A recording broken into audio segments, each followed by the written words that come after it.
afraid of the dark.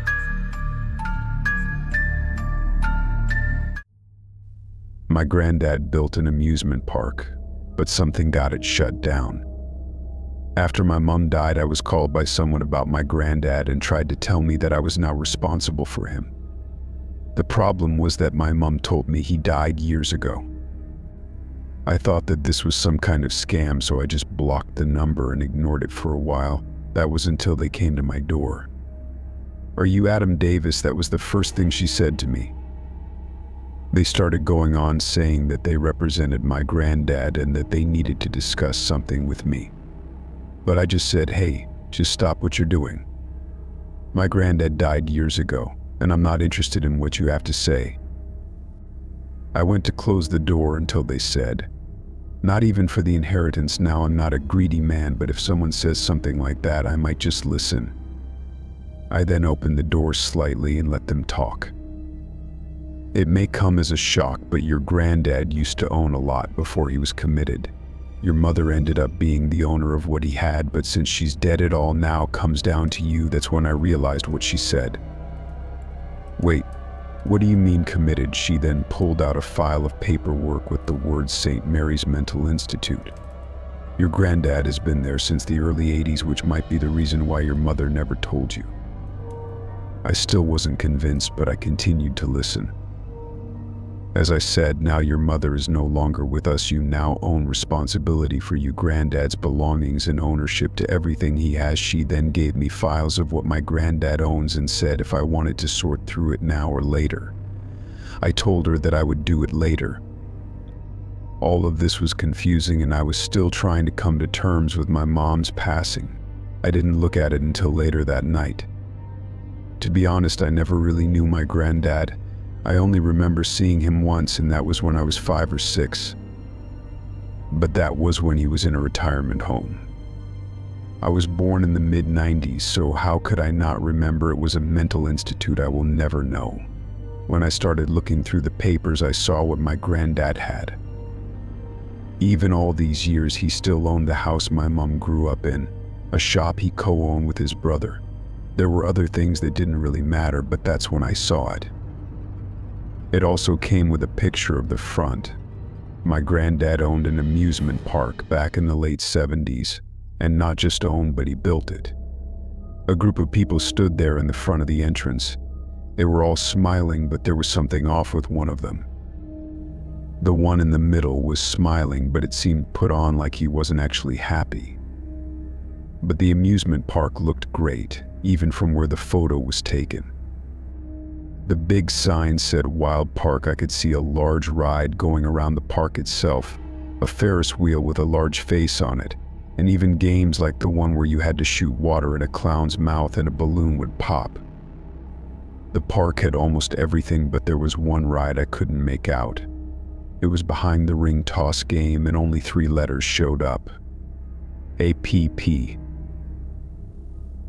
I thought the word was supposed to be happy, but the other word I couldn't make out.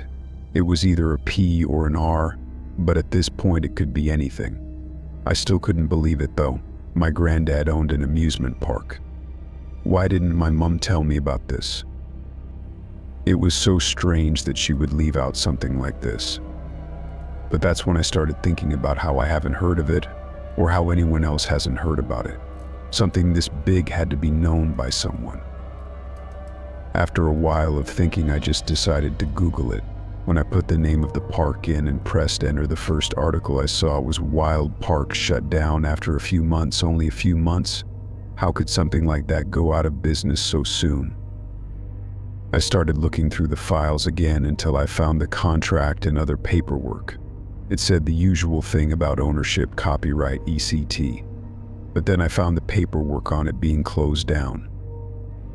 Due to accident-related and the unfortunate event, Wild Park will shut down immediately before any further incident happened. That mostly explains it. I doubt that any other park got complaints about safety. But what did it mean by unfortunate event? I did see the accident forms, but nothing that bad to cause something serious. Just a couple of scraped knees and upset kids, but nothing serious. I kept looking, but I couldn't find the event they were talking about. I went back to Google and clicked on the first link. I read that the first month was fine for the park, but then out of nowhere a child goes missing. They did a search of the park, even outside of it, but the child was never found. The police did a wide search, but the police said that they were long gone before the search ever started, maybe even when the parents noticed they were gone. It was horrible just by itself, but then another child went missing the next following week. Then another, then another, then another. 6 kids went missing at the park and were never found. That was the main reason why the park shut down. The article even said that was the reason why my granddad was in the hospital. It drove him mad that everyone blamed him for the kids going missing, and that he was the one who kidnapped them. The police didn't find any evidence that he was responsible, but he was blamed either way. He then had an accident while driving and ended up having brain damage from the crash. He couldn't remember who he was, and he just sat there like a puppet without strings.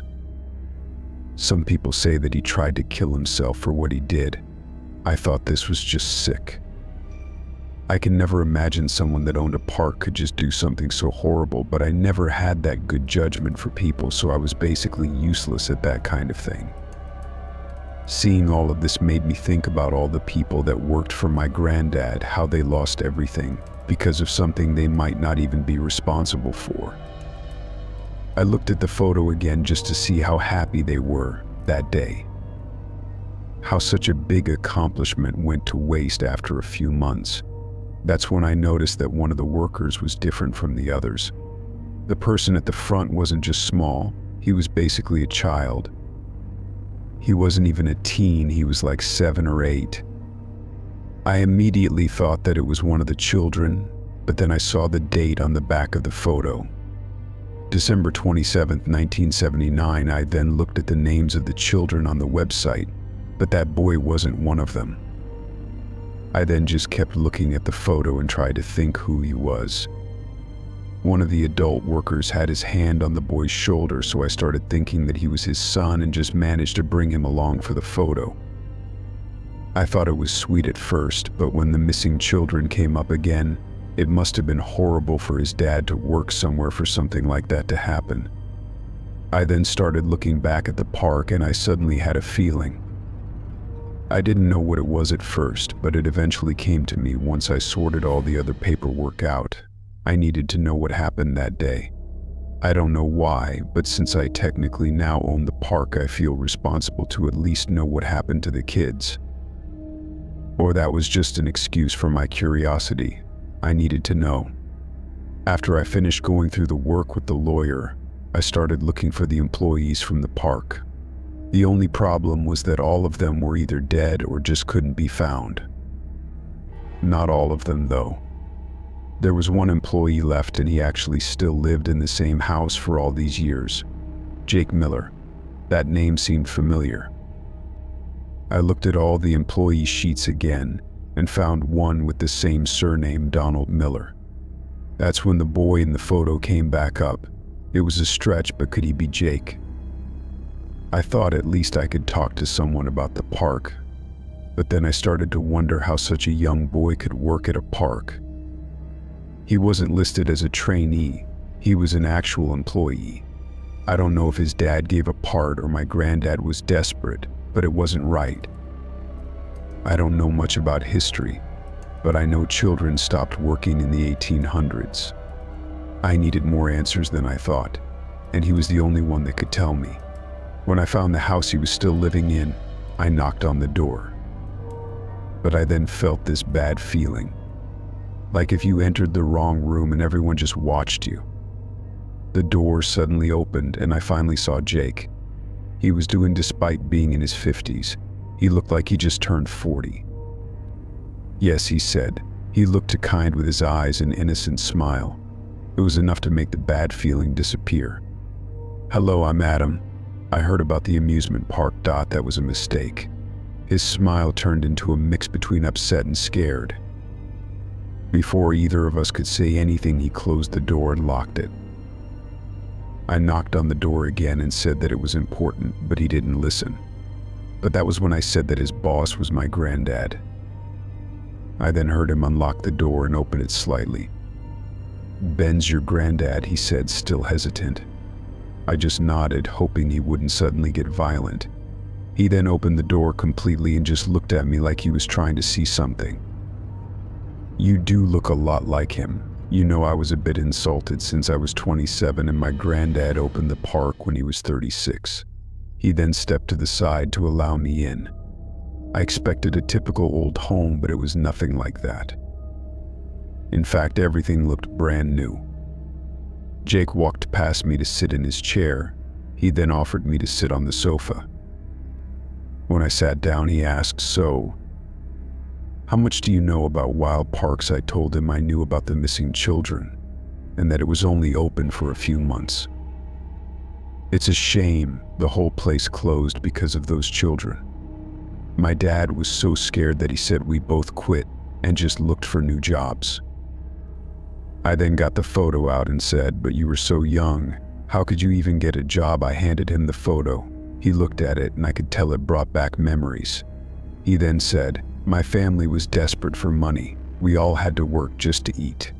Even me and my sister had to." He then gave the photo back and said, "If it wasn't Granddad, I would still be on the streets today." But then he suddenly went cold and said, "And those kids wouldn't have gone missing." He just sat there for a while, just staring at nothing. When he noticed this, he quickly tried to come up with something. "You know, your granddad wasn't a bad person. When we met, he was very friendly, but he only saw me as a 10-year-old." Jake then got up and went over to a set of drawers. Another thing was that he was a very smart man. My dad told me that he got a degree in art and engineering. The things he made were brilliant, like that clown game in the photo. He made those himself. I then said, "I see owning the park was very valuable to him." Jake then looked at me with a box in his hand and said, "Your granddad didn't just own the park. He built it." That was the one thing I didn't read. Jake noticed my surprise and said, "Well, he didn't build it by himself. That would have been impossible." He then opened the box and walked back to show me. I looked in to see a set of photos, a lot like the one in my pocket. No, we all help him. It was strange when he came up with all the materials out of nowhere. Jake then started to giggle to himself and said, "We actually used to joke about him doing something with the mafia." Then slowly he stopped giggling and then went serious. "That did come up in the investigation after the children. I looked through the photos. Seeing all the work they've put in made me think how unfortunate it was that it led to something so tragic. He used to say that we were going to be bigger than any other park, even with the new main attraction." I looked at the photos and asked, "Main attraction?" Jake had to grab the photos out of my hand to show me what he was talking about. Once he found what he was looking for, he gave it to me and I couldn't believe it.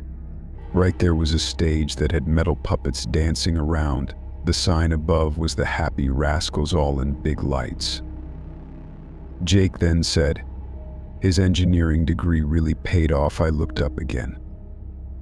Before I could say what he meant, Jake added, "A lot of people thought they were real, but those robots were better than anything anyone had ever seen. Even Disney couldn't make something that good." From the photo I saw, he was right. 3 of them were doing things you would never see a robot back in the 80s do. They were jumping up and down handstands and even coming off the stage. They would run around off stage just to show how brilliant they were. The last bit of the act was when they climb up each other and jump off to end with a bow. That's when I said, "Is that the same day the kids went missing?" Jake didn't hesitate to nod. "It happened the day before the show started." I kept looking at the photo. That was when I wondered if they were still in the park. I asked him this and he nodded. "We left everything there." Well, they did. When the kidnappings went out of control, my dad told Ben that we couldn't work anymore. He didn't argue, and if anything, he was going to ask me to leave. He then looked at the photos himself before saying, "If I'd stayed there longer, I would have been gone myself." Jake looked at it for a while until he looked at me and asked, "Your granddad's still alive, isn't he?" I nodded. still surprised. Jake then leaned forward and said, "When you see him, could you ask if he had anything to do with it? Not out of disrespect, but it's just something I need off my chest for so long that haunted all of us."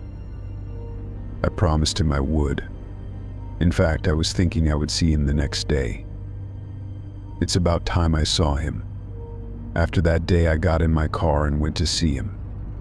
I just wondered if he remembered me, but I wasn't going to hold my breath. When I was driving, I noticed that this felt familiar. It felt like the first time I went to see my granddad at the retirement home, the way the road curled and the little gravel part at the end. It wasn't until I saw the entrance that I knew that this was the home. At least I was told it was. The sign St. Mary's Mental Institute couldn't have been bigger. I couldn't believe that I didn't remember, though it was before I could read, so that could have been the reason. I still had the paperwork and the photos Jake let me keep. He didn't want to keep something that ended in tragedy. I signed my name in the front, and someone escorted me to where he was. They opened the and that was when I saw him. For the first time in years, I finally got to see my granddad. Either thought he was alive, he looked dead. He breathed, but his face was so sunken in. It was upsetting to see him like this, but I had to know what happened. I sat down on the chair and I said, "Granddad." He didn't move to look at me. He just watched this one spot on the floor. "It's me, Dia." Adam, he still looked at the spot. It was obvious that he wasn't going to talk to me, but I had an idea. I got the photo of the entrance out and held it in front of him. That was when his eyes lit up for the first time in ages. He grabbed the photo out of my hand and looked at it longer. He smiled at all the people and started saying like we were continuing a conversation.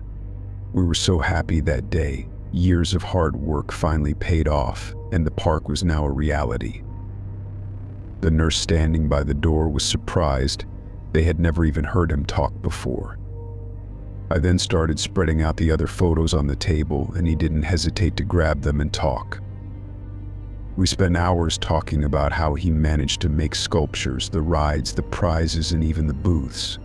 After he went through the last photo on the table, I noticed that the one with the happy rascals was stuck in the box. I pulled it out and placed it on the table. He looked at it and he was happy, but then he changed. Slowly he looked concerned, then upset, then horrified when he realized something. He got right up from his wheelchair and suddenly looked scared. "I need to go back," he kept saying that over and over again until the nurse came in and tried to calm him down. "I need to go back." More nurses had to come in case he started to kick off. They said I had to leave before he got more upset. But as I was leaving, I heard my granddad say one more thing before they had to sedate him. "I need to save the children." I didn't know if that was the ramblings of a madman or that he was serious. But what did he mean by going back to save them? Now I needed to know one more thing. I needed to go to where this all started. I needed to go to a wild park. It was a long drive, but I eventually got there. I was surprised that my tires didn't burst from how sharp the road was. I thought my whole car was going to tip over. But when I saw it, I was still amazed. The site was ruined beyond repair, but it was still as big as ever. The sign Wild Park was mostly there, but the lights were missing and the W was tilted to the point that it almost looked like an M. The big ride that surrounded the whole park was rusted and mostly destroyed by time. I wasn't even sure I could search the place without being splattered by debris. But when I walked in, everything seemed fine. Nothing was falling over when I stepped in, and everything was soundless. All the booths were rotted and the little plastic statues were filthy and half smashed. The little clown heads had all the paint stripped off and the water pistols were moldy. Everything was basically a nightmare, something you would probably see in a cheesy horror cartoon series. But I didn't see where the robots should be. The Happy Rascals stage was completely empty apart from the dust and pieces of wood that fell from the top of the stage.